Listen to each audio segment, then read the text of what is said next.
contest, and that contestant belongs to one BJP party. Everybody knows that. So because the candidates are not available, only one candidate is available, then Election Commission of India declared him as a winner, and we can consider as a uncontested elections, procedure in uncontested elections. So according to which process, according to which procedure, according to which article, according to which act, there is a provision that if there is an election, in that election, if the number of candidates are only one, that means only one person is contesting for election, then what we have to do? Are we going to postpone the election, or are we going to declare that only one candidate is a winner? So we are going to declare that one candidate as a winner. But according to which provision or which act the Election Commission of India declared that Pune person as a MP without election? Okay, A, as per Article 324 of the Constitution, B, Article 329 Section B of the Constitution, C, Section 53 and 3 Representation of People Act 1951, and D or 4, Rule 49O of the Conduct of Elections Rules 1961. So what is the answer? What is the answer? So the answer is 3. Section 53(3) Representation of People Act.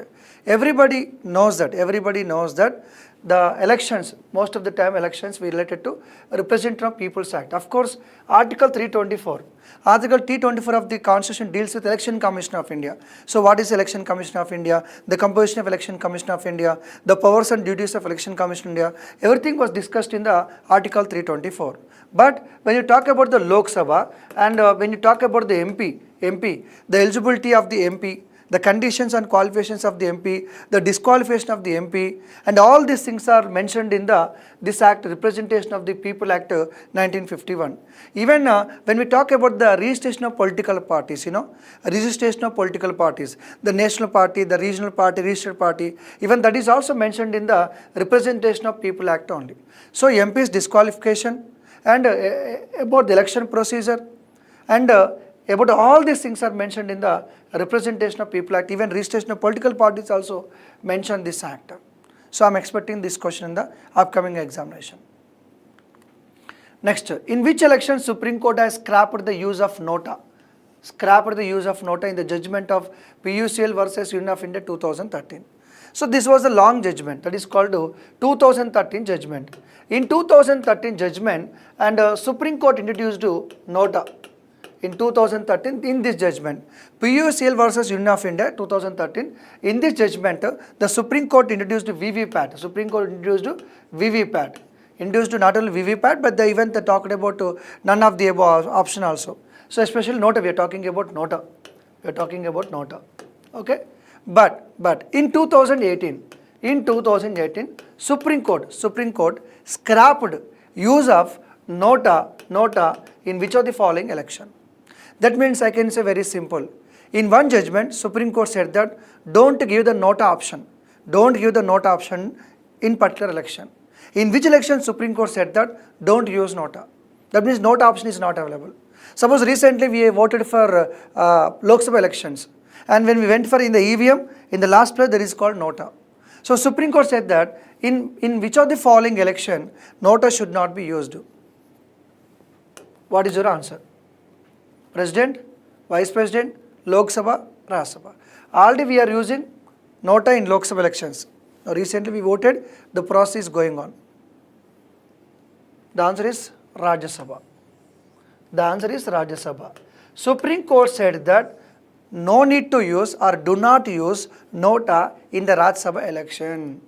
Already we are using in Lok Sabha election.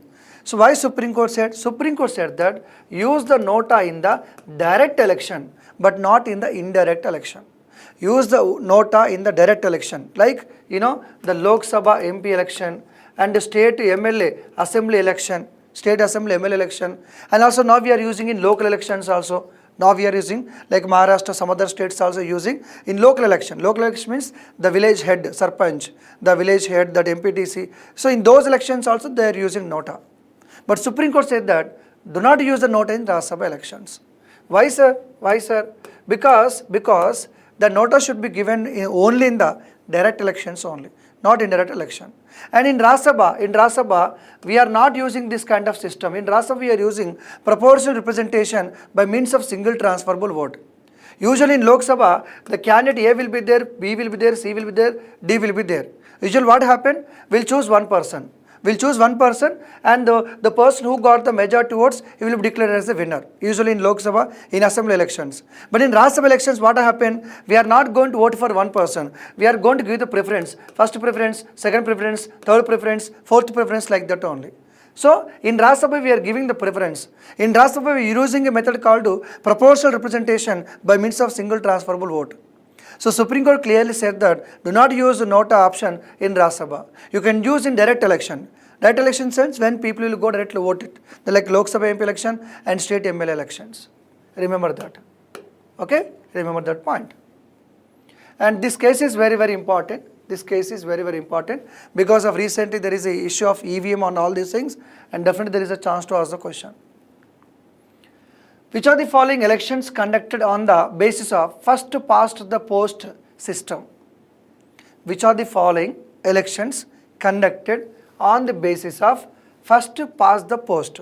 There is a system called first past the post. There is a system. So this system used in which of the following election? President, Vice President, Rajya Sabha or Lok Sabha?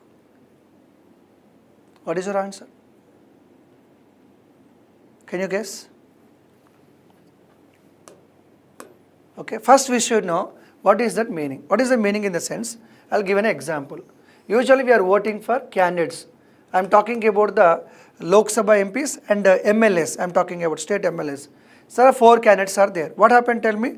We'll want choose one person. We'll vote for B. For example, I voted for B. You voted for C. Like that only. Suppose totally there are 100 votes are there. 100 votes polled. A got, for example, 30 votes, 31 votes. B got 28 votes, for example. And C got 17 votes, for example. Now 50 and 59, 69 and 76. Okay, D got 26 votes. Now only 4 candidates are contesting. Total number of votes polled 100. Now who is the winner? Anybody can say is that A is the winner. A is the winner actually. But if we talk about the democracy, we talk about the majority. Am I right? Usually if we talk about the percentage, out of 100% votes, he got 30% votes only. 31% votes only. That means 69% people are not happy with him and not supporting him. Not supporting him. So, what is the first to pass the post is nothing but whoever got the majority, he will be the winner. Whoever got the majority will be the winner. We are not talking about the 51% majority. No. In this system, we are not talking about the 51% majority. In this system, how many votes are polled, irrespective of number of votes, irrespective of number of candidates, whoever got the majority votes, he will be declared as a winner. Suppose 100 votes polled. 100 votes polled, 15 people are contesting. A is a person who got 17 votes. Remaining people like 10, like 11, like 9, like 8, like that only. Now he got the highest number of votes. Now he will be declared as the winner. Actually out of 100 votes, he got 17 votes only. That means 17% only. 83% people are opposing him. 83% people are not liking him. Is it clear? But here we are not talking about the 51% majority, 50% majority, no. Here we are talking about the whatever the votes won by candidate, other than remaining candidates, more than remaining candidates, he will be declared as the winner. And that system we are calling as the first past the post system. And this system we are usually following in the Lok Sabha. But in president election, in vice president election, in Rajya Sabha election, we are following a system called proportional representation by means of single transferable vote. Okay? Right. Which among the following nominated for Rajya Sabha in 2024? Which among the following nominated for Rajya Sabha in 2024? So Rukmini Devi Arundal, Sudha Murthy ji, and Santanam Singh Sadhu ji, P.T. Usha ji. 4 people. Here there is a multiple answers are there. In this question, we have multiple answers. You can say 1, you can say 1, 2, you can 1, 2, 3, you can 1, 2, 4, all of this, 2, 3 only, 1, 4 only, like that. So in this question, there are multiple answers are there.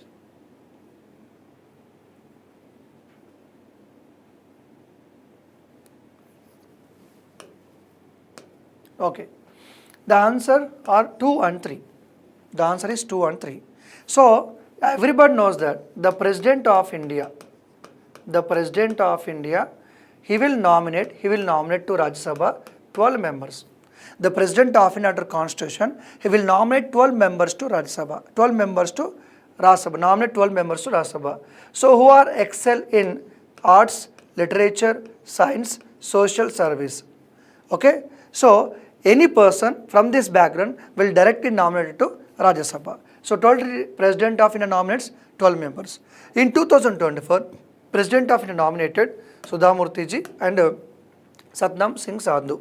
And he is a person who is promoting education from Punjab. And Sudha Murthy, everybody knows that, Infosys, right? And what about these two people? Earlier PT Usha nominated, but not in 2024. So here the examiner clearly mentioned about the year. PT Usha also nominated. She is the person she won the gold medal in the Olympics. Everybody knows, not gold medal. So she won the medal in the Olympics, PT Usha. So, and she was already nominated, but not this year, in the previous year. Okay. And Rukmini Devi Arundal, she was the first woman to nominate to Rajya Sabha. She was the first woman to nominate Rajya Sabha, and recently these two people. Next, identify incorrect statement with regards to Rajya Sabha. Here the question is about identify the incorrect statement regarding Rajya Sabha. Incorrect statement. Let us check the statements. It is a permanent house. It is a permanent house. 1/3 members it has for every 2 years. It can reject a financial bill too. It can amend a money bill. 4 options are given. Which option is wrong related to Rajya Sabha? Let's check one by one. First statement is, it is a permanent house. Yes, yes. Now if you talk about the Lok Sabha, life is 5 years. That means in 2024, we are conducting elections. So what happened, tell me, by 2024, the life of Lok Sabha is going to be end. That means all MPs are going to lose their position. So once again, we are going to conduct election for 2029. That means new Lok Sabha. So for every 5 years, there is a change in the Lok Sabha. For every 5 years, we are conducting election. So, but come to Rajya Sabha. Rajya Sabha is a permanent house. Permanent house in the sense, you are not going to dissolve the Rajya Sabha. You are not going to altogether remove all the MPs from Rajya Sabha. Rajya Sabha is a permanent house. It will be there permanent. What do you mean by that? But in Rajya Sabha, for every 2 years, 1/3 members are going to be retired. In Rajya Sabha, like Lok Sabha, every 5 years there is election. Once MP is elected, he is going to continue as MP for 5 years. After 5 years, all the 543 members are going to be changed. But come to Rajya Sabha, not like that. So come to Rajya Sabha, for every 2 years, 1/3 members are going to be retired who completed their 6 years. Then again, now in 2024, elections for Rajya Sabha. Next time 2026, elections for Rajya Sabha. Again, 1/3 members will retire. 1/3 members will go, again new 1/3 members will come. Again in 2028, again 1/3. That means for every 2 years, 1/3 members from Rajya Sabha are going to be retired. So first statement is true, even the second statement is also true. So Rajya Sabha is a permanent house. We cannot dissolve the Rajya Sabha. Okay, and Rajya Sabha, 1/3 members are going to be retired for every 2 years. 1/3 going to members. Yes, Bharatanatyam, yes. Okay, and what about Rajya Sabha? It can reject a financial bill too. Yes or no? Yes, it can reject a financial bill too. So everybody knows that there are 3 types of bills are there. What is called money bill, second one is called financial bill 1, and one more is called financial bill 2. 3 bills are there. Usually these 3 bills sent to Rajya Sabha. Everybody knows that. Rajya Sabha is having good amount of powers when come to ordinary bill and constitutional bill, but Rajya Sabha is having less powers when you talk about this money bill and financial bill 1 and financial bill 2. So I will put it in a simple way. Suppose this is the Lok Sabha. Now money bill and financial bill 1 and financial bill 2. Suppose Lok Sabha passed these bills to Rajya Sabha. Whenever these 3 bills pass by Lok Sabha to Rajya Sabha, what are the powers enjoyed by Rajya Sabha? What are the powers enjoyed by Rajya Sabha? If the money bill comes, Rajya Sabha can accept.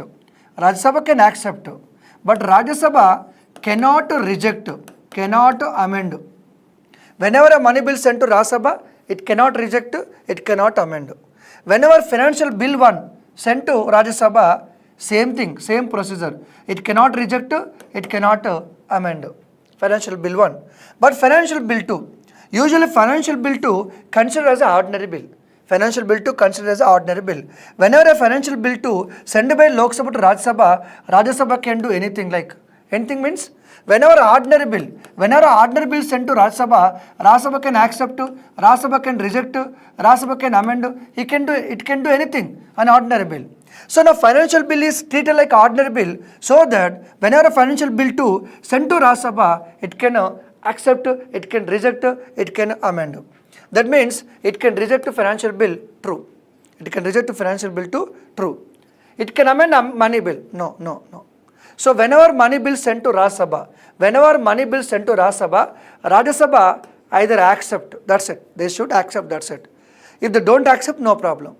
Everyone knows that whenever money bill sent by Lok Sabha to Rajya Sabha should give response within 14 days. Rajya Sabha should give response within 14 days. Okay. If the Rajya Sabha is not giving response, what happened? Tell me. Lok Sabha will send money bill to directly President of India. Then what Rajya Sabha can do? Simply they should accept it.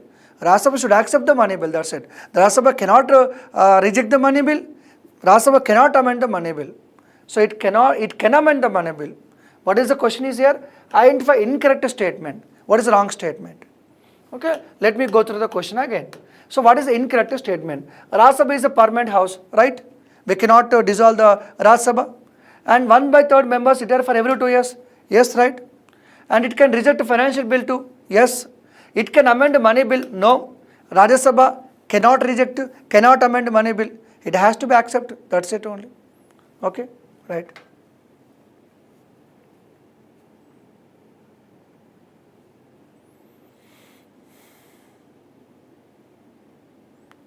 Next, which of the following amendment that Nepali language added to 8th schedule?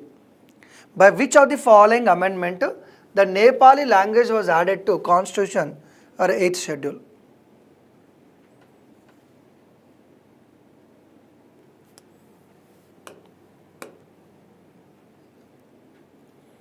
By which of the following amendment Nepali language was added to 8th schedule? A 21st, B 71st, C 91st, D 92nd. What is your answer?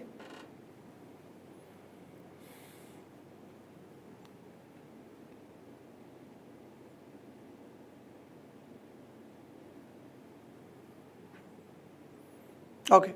In the original constitution, in the 8th schedule, there are 14 languages are there. And these 14 languages become 22nd languages. That means almost we added 8 languages. 8 languages we added. We added languages by 21st Amendment and by 71st Amendment and by 92nd Amendment. By 21st Amendment, we added Sindh language. By 21st Amendment, we added Sindh language. By 71st Amendment, we added Konkani, Nepali and Manipuri. Konkani, Nepali, Manipuri.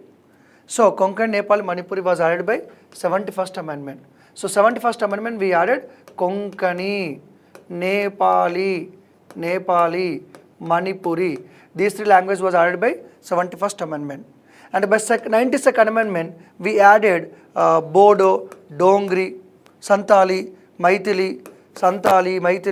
These 4 languages are added by 92nd Amendment. Okay.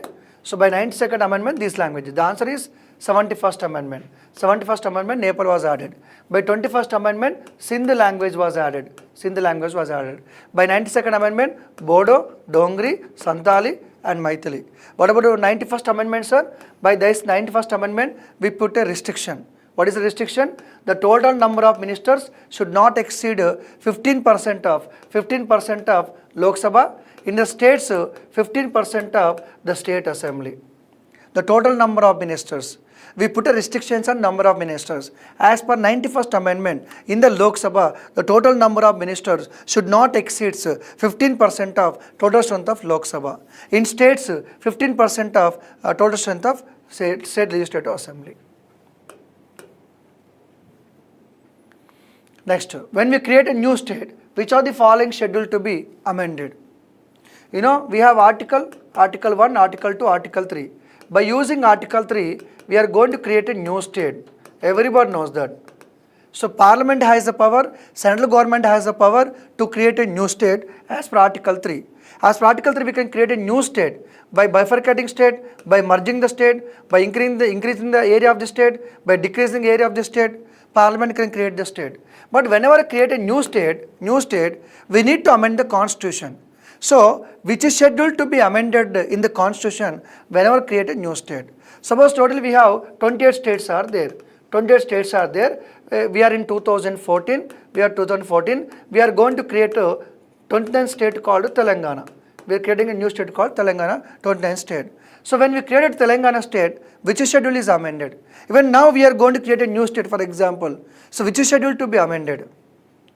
Which is scheduled to be amended? First only, first and seventh, first and fourth, first, fourth, seventh. First, fourth, seventh. The answer is first and fourth. Why, sir? Let me tell you. What is the first schedule? Tell me. The first schedule contains the list of states. What are the list of states? What are the states in India? The names of the states is listed in the schedule 1. Suppose we are creating a new state called Telangana, and the Telangana state should be listed in the schedule 1. What is there in the schedule 1? In the schedule 1, all the list of the states names were mentioned. So we are going to amend the schedule 1. Why, sir? Why schedule 4, sir? Because schedule 4 is nothing but allocation of seats. What is that? Allocation of seats. Allocation of seats in the Rajya Sabha. Allocation of seats in the Rajya Sabha to the states. That means everybody knows that every state has some Rajya Sabha seats. Now whenever we create a new state, that state also should get the number of seats in the Rajya Sabha. So that's why we need to amend the 4th schedule also, usually. Okay. Next. Find incorrect statement about 104th Amendment. Recent in the news.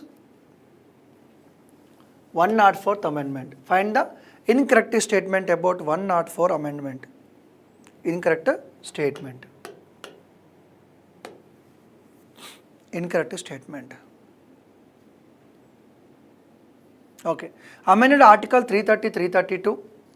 Ended representation, Anglo-Indian community in the House of People, State Assembly only. Reservation of seats for SC and ST extended only in Lok Sabha for 10 years. Okay. And amendment came into effect 25th January 2020. Okay. The question should be correct statement.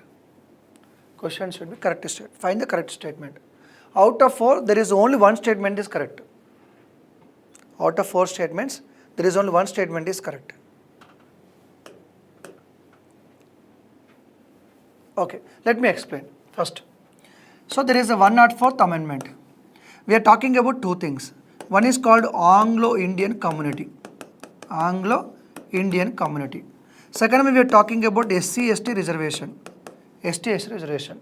Everybody knows that in the constitution there is a provision. What is the provision? President of India nominate 2 Anglo-Indian to Lok Sabha. President of India nominate 2 Anglo-Indian to Lok Sabha. And governor will nominate 1 Anglo-Indian to State Assembly. Governor will nominate 1 Anglo-Indian to State Assembly. President nominated 2 Anglo-Indian to Lok Sabha. This was there in the constitution. Okay. Actually, this was given for only 10 years only. But every 10 years, by amending the constitution, they are extending. Now SC/ST. Everybody knows that SC/ST reservation was given in Lok Sabha. Not in Lok Sabha, even State Assembly also. So in every State Assembly, and there is a reservation of seats to SC and ST. In Lok Sabha also, there is a reservation of seats to SC and ST. Even we have totally 543 Lok Sabha seats. out of 540 Lok Sabha seats, now today we given 84 seats to SC and 47 seats to SC. Actually, in the original constitution, this kind of nominating members to Lok Sabha and giving reservation to SC, ST in Lok Sabha and Assembly for 10 years only. Given for 10 years only. So what they are doing is, for every 10 years they are extending. For every 10 years they are extending. So this nomination of Anglo-Indian to Lok Sabha, reservation of SC, ST is actually for only 2020 only. For 2020 only. So what government did is, they went for 104th amendment. They went for 104th amendment. By passing this 104th amendment, the SC and ST reservation and extended to 10 more years. 10 more years means since by 2030. So SC ST reservation in the Lok Sabha, in the Assembly extended 10 more years. That means till 2030. But nominating Anglo-Indian to Lok Sabha, nominating Anglo-Indian to State Assembly was not continued. Not continued. That means now onwards, there is no nominating of Anglo-Indian community to Lok Sabha, and there is no nominating of Anglo-Indian community to State Assembly. Okay. Now then, what is the right answer? Here asking question about the correct statement. Amended Article 330, 332, wrong. They amended Article 330 and 334. Ended representation of Anglo-Indian community in House of People and State Assembly. This is the right one. Yes. Ended the Anglo-Indian community, House of People and State Assembly, correct. And reservation of seats for SC, ST extended only Lok Sabha for 10 years. No. Not only Lok Sabha but even State Assembly also. This is a wrong statement. Next, amendment came into effect from 25th January 2020. It's correct. Because the act was passed in 2019, came into effect from 2020. So out of 4 statements, how many statements are true? The statement B and statement D, and both are right. Which of the following is not listed in the state list? A. Public health and sanitation. B. Betting and gambling. Taxes on lands and buildings. Prevention of cruelty to animals. Which of the following not listed? That means out of 4, 3 listed in the state list. 1 is not state list. It may be union list, it may be concurrent list.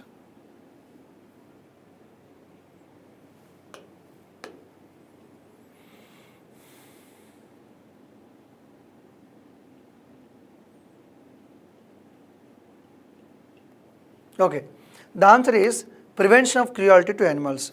So 3 are mentioned in the state list, and this one mentioned in the concurrent list. This one mentioned in the concurrent list. That's it. Next, following does not come under territorial jurisdiction of Bombay High Court. We know about the Bombay High Court. So which of the following does not comes under Bombay High Court? Okay. So A. Lakshadweep, B. Goa, C. Dadra Nagar Haveli, D. Daman and Diu. Everybody knows that in India, every state usually have a high court. But in India, not all states, not all UTs are having their own high court. So they need to depending on the other state. So the answer is Lakshadweep. The answer is Lakshadweep. Because everybody knows that if you look at this map, so here Lakshadweep. How Lakshadweep people can go to Maharashtra? Lakshadweep people will go to Kerala, only. So the Kerala High Court is not only for Kerala but Lakshadweep also. For example, Andaman Nicobar is not having High Court, and they need to go to the West Bengal only. And here if you talk about Dadra Nagar Haveli, Daman and Diu and Goa, their High Court is nothing but the Mumbai, the Maharashtra High Court. So Maharashtra High Court, the Bombay High Court is not only for Maharashtra but also Goa, Daman and Diu and Dadra Nagar Haveli. Okay, right. And if you talk about the Chandigarh we have a High Court. That is a common High Court for Punjab and Haryana. So Punjab and Haryana common High Court at Chandigarh. Even if you talk about this Northeast also, this Arunachal Pradesh is not having High Court. So Arunachal Pradesh is depending on what? The Assam High Court. Assam High Court is not only for Assam but also Arunachal Pradesh also. So Tripura is having own High Court. The Manipur is having own High Court. Okay, Assam is having own High Court. Next, identify the unitary features of Indian Constitution. We have two types of government, federal government and unitary form of government. Okay, now let us read. Integrated judiciary, division of powers, appointment of governor, proclamation of emergency. Integrated judiciary, division of powers, appointment of governor and proclamation of emergency. Okay, which of the following is a feature of Indian Constitution? Unitary feature. ACD, CD, ACD or BCD. Okay, so what is the right answer? Let me explain. Integrated judiciary is right answer. Because throughout the India, every state is having high court. Every state is having high court. Everybody knows that. And every district is having district high court. So whenever you are filed a case in district high court, and you can move to high court. From high court, you can move to Supreme Court. So Supreme Court is the ultimate authority. For entire India, we have only one Supreme Court only. For entire India, we have only one Supreme Court only. So you can move to district court, to high court and Supreme Court only. But if you go to USA, in every state there is a Supreme Court. In every state there is a Supreme Court. But suppose if you are living in New Jersey, you filed a case. And that went to New Jersey Supreme Court. Whatever the judgment given by New Jersey Supreme Court, that is the final. So every state having their own Supreme Court. Okay, but for India, every state is having high court, but that high court is not final. High court is not final. So after high court, you have to go to Supreme Court only, and this is Supreme Court for entire country. And this kind of judiciary we call integrated judiciary. Yes, that is the right one. Second one, division of powers. Division of powers nothing but everybody knows that there is a federal government.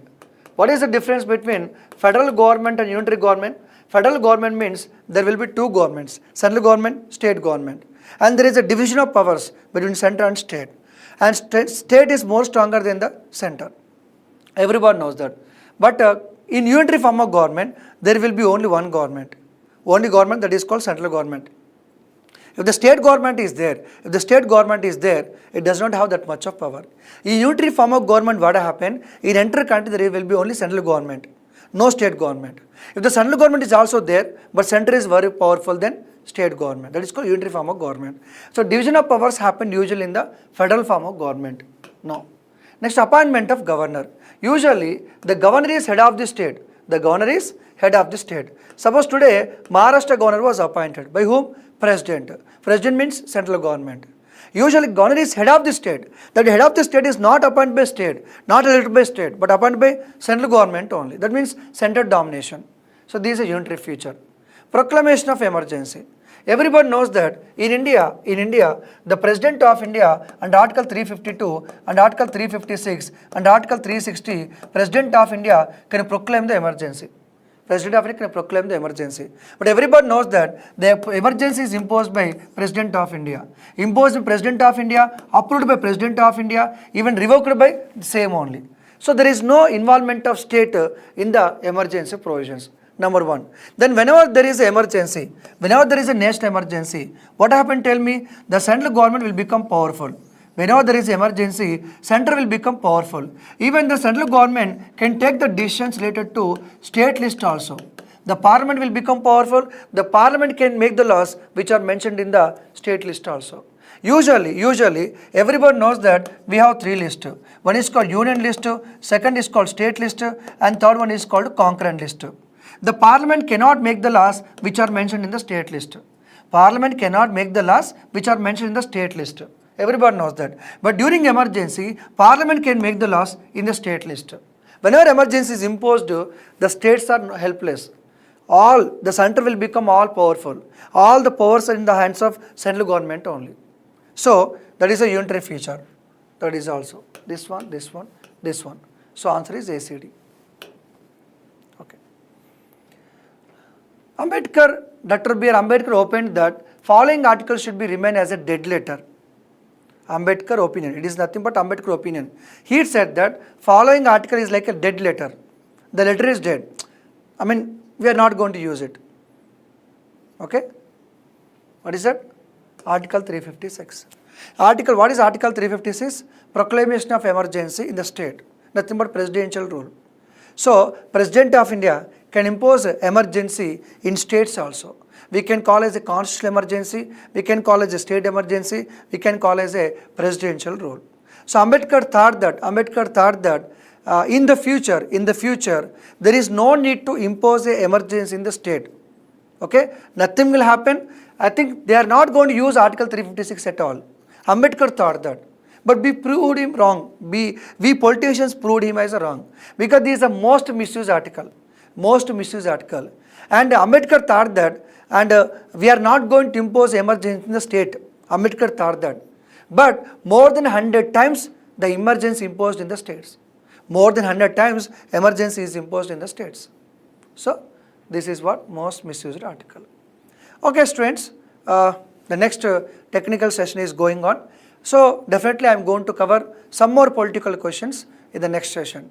Thank you very much.